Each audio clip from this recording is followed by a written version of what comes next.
Un autre petit exercice des tests logiques, là, on est toujours dans les fonctions.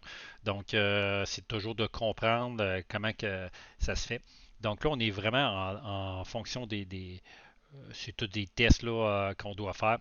Donc, ça marche toujours, c'est toujours avec la fonction ci. On n'a pas intégré d'autres choses à date. Donc, vous allez voir que vous avez à calculer vraiment au bout de la ligne, c'est quoi les salaires. Donc, il y a des salaires fixes. Donc, on voit qu'on va avoir une prime de 12 000, 1200 euros.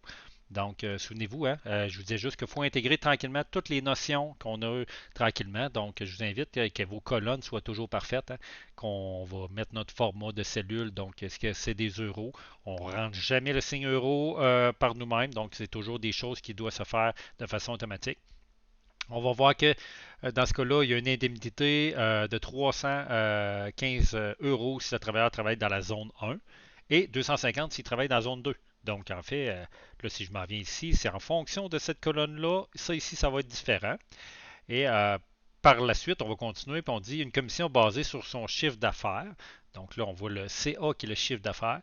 5% si l'ancienneté qui est ici était supérieure à 10 et 3% si c'est dans le cas contraire. Fait que dans le fond, c'est là que vous allez être capable d'en arriver. Juste des petits points. Égal, supérieur, inférieur ou égal ou supérieur. Donc, vous pouvez mettre le signe là, pour être capable d'en arriver. Donc, je vous laisse le terminer.